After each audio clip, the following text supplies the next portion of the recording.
नमस्ते ह्यापी दशैं सबैजनालाई। अनि आजको भिडियो चाहिँ दशैंको विषयमा हुनेछ, सो भिडियो हेर्दै जानुहोस् होला। हाम्रो चाहिँ यहाँनिर टिका लाउने समय भइसकेको छ। यता हुनुहुन्छ बाबा, बाबामा आउनु न, ह्यापी दशैं भनिदिनु न। ह्यापी दशैं सबैजनाले भनौँ ल, 1 2 3 1 2 3 ह्यापी दशैं सबैजनालाई। अनि तपाईँहरूको दशैं राम्रो रहोस् है, त शुभ रहोस्, मजा गर्नुहोस् होला। सो अब हाम्रो टिका लाउने साइड भइसकेको छ। अब चाहिँ हामी छिटो छिटो टिका लाउने। कालिका पालिनी नमस्ते देवी चामुण्डे जय भूतालिनी जय कालरात्रि देवी नारायणी नमस्ते। मान्ने गुन्ने हुनु, अरूलाई दिनु परोस्, आफ्नो हात माथिबाट अरूको हात मुनिबाट पार्नु परोस्। पुरा हाम्रो चाहिँ जमारा राख्दैन, जमारा हो नि त हाम्रो चाहिँ जमारा राख्दैन, हाम्रो चाहिँ जमारा यही हो, दुबो दुबो दुबो मौलाई उठाइ मौलाइरहनु सधैँभरि हुन्छ। आशीर्वाद चाहिँ हामीले खतरा पाउँदैछौँ है। भइसक्यो, हामी चाहिँ टिका लगाइसक्यौँ है। टिका लगाइसकेपछि चाहिँ बाबा अनि मम्मीले चाहिँ हामी दुईजनाको कपालै पछि गरेर चाहिँ खुट्टा ढोक्नुभयो। यो चाहिँ हाम्रो संस्कृतिमा नै अब छ, अब परम्परादेखि चल्दै आइरहेको कन्या केटीको चेलीबेटीको चाहिँ खुट्टा ढोक्ने चलन छ, त्यसलाई नै पालन गर्दै खुट्टा ढोक्नुभयो। अनि त्यसपछि चाहिँ एक दुईवटा फोटो क्लिक गरेर चाहिँ हामी गयौँ ढिलो नगरी तल आमाहरूको घरमा। अब चाहिँ हाम्रो यहाँ टिका लगाउने सकिसक्यौँ। अब बाबाहरूले चाहिँ तल आमाको हातको टिका लाउनुहुन्छ नि त। अनि हामी चाहिँ अब सबैजना तल नै जान्छौँ। अब तपाईँलाई तल नै पुगेर भेट्नेछु है।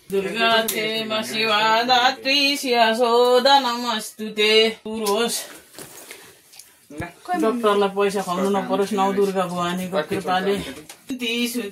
विज्ञानी विदुरी भौति बौद्धम किति सनारायणे पालिनी दुर्गा क्षेमा शिवा।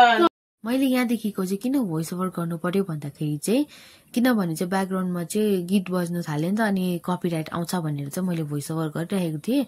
नभए चाहिँ म त्यतिकै र क्लिप नै लगाइदिन्छु भनेर सोचिरहेको थिएँ नि त। अनि हामी तल पुगेपछि चाहिँ आमाको हातबाट बाबा मम्मी अनि काका र काकीले पालैपछि टिका लाउनु भयो। मम्मीहरूको टर्न सकेपछि चाहिँ हामी केटाकेटीको टर्न आयो। अनि यसै गरी नै मैले बहिनीले अनि भाइहरूले गरेर टिका लगायौँ काका काकी अनि आमाको हातबाट। यहाँ भन्नु न ह्यापी दशैं भन्नु न दिमा। हुनु पढ्ने गुन्ने हुनु, ल ठुलो मान्छे बन्नु ल भाग्यमानी। ह्यापी दशैं भनिदिनु न। ह्यापी दशैं। यता चाहिँ हुनुहुन्छ माइला हजुरबा, माइला हजुरबाकोबाट पनि ह्यापी दशैं। यता हुनुहुन्छ माइली हजुरआमा, यता चाहिँ हुनुहुन्छ माइली हजुरआमा। हजुरआमा चाहिँ टिका लाउने होइन, जुठो लागेको छ हजुरआमालाई चाहिँ, मावल्लोपट्टिको आमा खस्नु भएको छ। सो यस्तै छ तपाईँहरूलाई ह्यापी दशैं है।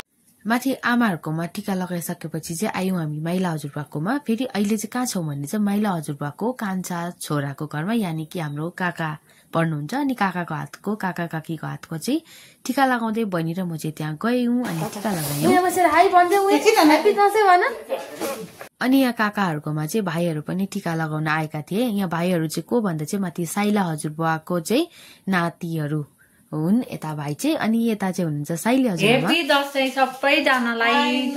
तपाईँहरूको दशैं राम्रो रहोस्, राम्रोसँग मनाउनुहोस्। अब तल काकाहरूको हातको टिका लगाइसकेपछि चाहिँ फेरि हामी सबैजना फेरि भेला भयौँ साइला हजुरबाको घरमा। यहाँनिर चाहिँ तलबाट बडा बडी काका काकी भाइ बहिनी अन्त हाम्रो मम्मी बाबा अनि हामी सबैजना भेला भयौँ फेरि यहाँनिर। अनि यो अहिले चाहिँ किन भोइस ओभर गरिरहेको भन्दा चाहिँ धेरै हल्ला भइरहेको थियो। यता टिका लगाउँदाखेरि मन्त्र पनि पढिरहेको, साइडमा अब आफ्नो एज ग्रुपको सबै भेला भएर के हो आफ्नो गफ भइरहेको त्यस्तो भइरहेको थियो नि त। अनि त्यही कारण चाहिँ मैले यसमा भोइस ओभरै गर्न ठिक लाग्यो, किनभने धेरै हल्ला खल्ला गच्याङ गच्याङ भइरहेको थियो नि त। अनि हाम्रो यता चाहिँ दसैँ यसरी नै हामी मनाउने गरेका छौँ है। एकै दिन सबैकोमा जान्छौँ, टिका लगाउँछौँ। अनि हजुरहरूकोतिर कसरी मनाउनुहुन्छ तपाईँहरूले कमेन्ट गर्नुहोस् होला। अनि हामी कोइराला परिवारले चाहिँ यसरी नै दशैं मनाउने गरेका छौँ र हामीले जे जसरी मनायौँ त्यही नै अगाडि पस्केको छु हजुरहरूको अगाडि। आशा छ तपाईँहरूलाई मन पर्यो होला भिडियो। अहिले चाहिँ यतिखेर चाहिँ यता नोरबाट कान्छा काकाहरू आउनुभएको छ, मतलब कान्छा हजुरबाहरू आउनुभएको छ। यता हुनुहुन्छ कान्छी हजुरआमा अनि यता हुनुहुन्छ कान्छा हजुरबुवा हाई भनिदिनु न ह्याप्पी दसैँ भनिदिनु न काकी हेलो ठुलो काकी हुनुहुन्छ सानो काकी अनि यता चाहिँ हाम्रो बुनु यता हाई भनिदेऊ यता हेलो भन हेलो भनिदेऊ न अनि यता चाहिँ हुनुहुन्छ काका अनि अहिले चाहिँ रात पर्न लागिसकेको छ हाम्रो चाहिँ दसैँ यस्तै भइरहेको छ है तपाईहरुको के कस्तो हुँदैछ हामी चाहिँ एकदमै एन्जोय गरिराखेको छौँ नेपालबाट आउनु भएको फुपा चाहिँ अनि यता पनि छ हाम्रो अर्को बुनु यता चाहिँ भाइ बहिनीहरू छ आरोग्य हाई भन न